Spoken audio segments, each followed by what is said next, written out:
Well, hey there. Today I'm going to share some valuable tips on presenting a case study in a UX interview. Over the past 5 years, I've interviewed numerous candidates, and I just wanted to provide you with some of the insights. While they're not comprehensive, they may help you leave a lasting impression on a UX manager when you're being interviewed. My name is Ken, and you're watching Mastering UX.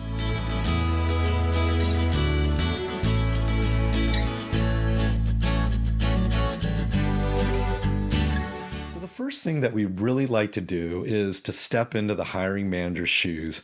And so to do that, we should really consider just a few key points. The first point is that hiring managers are really busy, or often busy. And with interviews being really important yet time consuming, it's this kind of addition to their workload. And so with this addition of their workloads, this might make them feel impatient. They might be eager to focus on the most crucial aspect of the conversation. You may find that they want to double click on a certain kind of topic. They may want you to run faster over certain things. And they may really want to just completely spend the rest of the conversation talking about one particular thing. The next thing that you want to know is that they want to know if you're a good fit.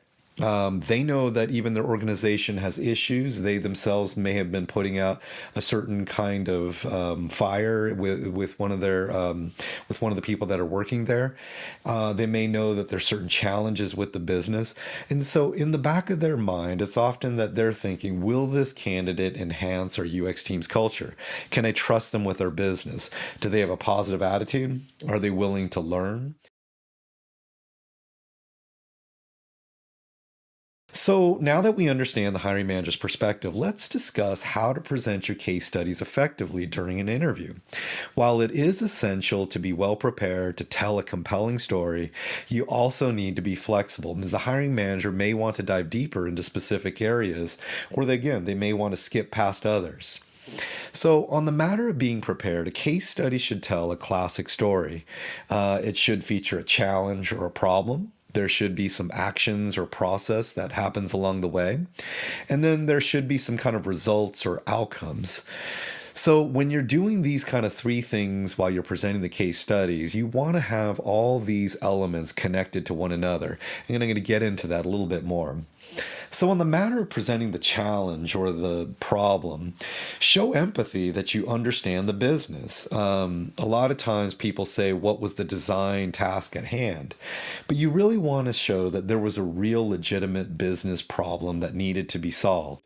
And so show them some that you have some kind of understanding of this, and also you may want to convey some of the pressure that you face and how challenging that task was. So let me give you an example. Instead of simply mentioning that the business wanted a more streamlined checkout process, provide context by discussing the business struggles with abandonment rates, budget constraints, and the risk of alienating customers with a redesigned checkout flow.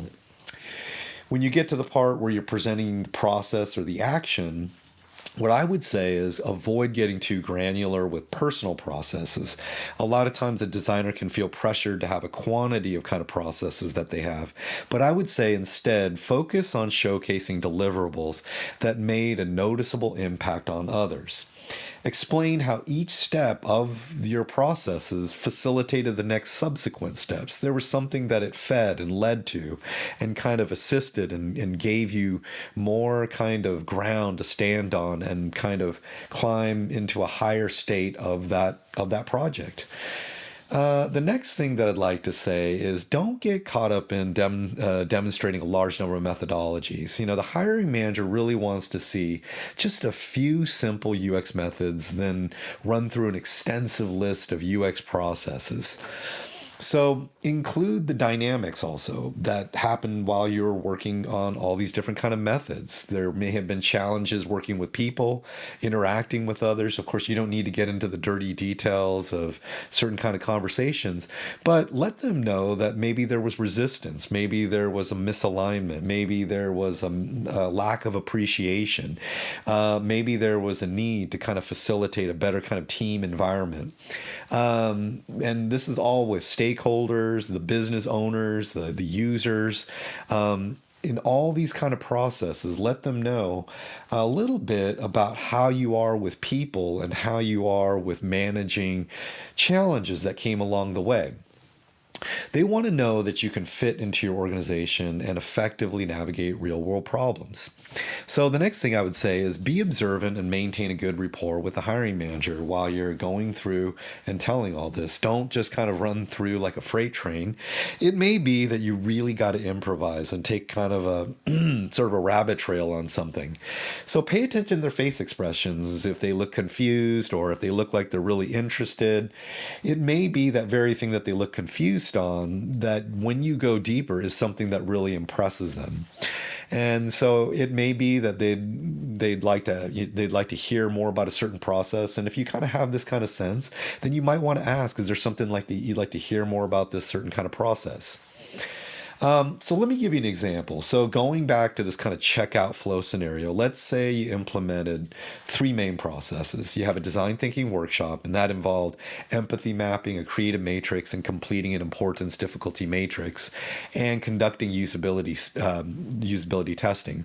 So you could say something like, we recognize that stakeholders had diverse perspectives, but they needed help stepping into the user's needs. So we formed them into three teams of five, and that allowed us to identify general themes that validated some of our assumptions while revealing valuable insights about the on-the-go users utilizing their phones. So the design team gained new understanding, and the business units were exposed to perspectives they hadn't considered before. Something that you might be able to mention is that the design thinking sessions generated numerous ideas for concepts which the business and other stakeholders they hadn't appreciated, and they saw their input being integrated and developed further.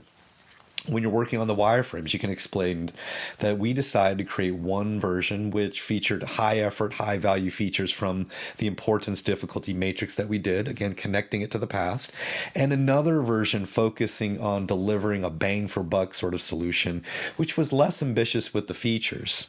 You could then discuss how you incorporated a feedback cycle with stakeholders to encourage more valuable input and build alignment.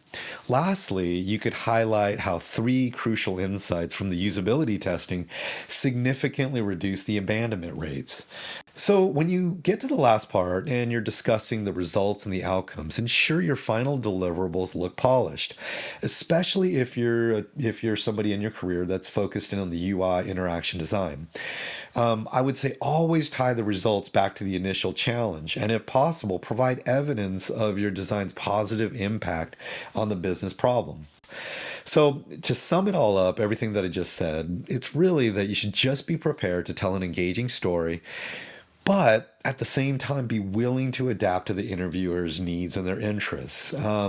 The next step that I would like to say is make sure that everything is cohesive by connecting the challenge to the business objectives and connect the progression of processes, how one thing led to another.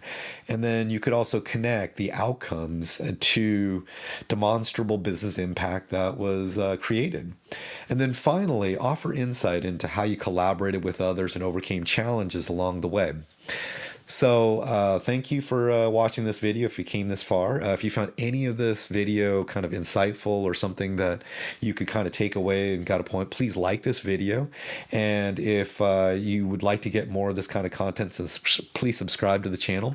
And if you really want to help this YouTube channel kind of get boosted up in its rankings, and leave a comment, ask a question, kind of explain anything that you really liked in this video. So my name is Ken, and I'll see you on the next episode.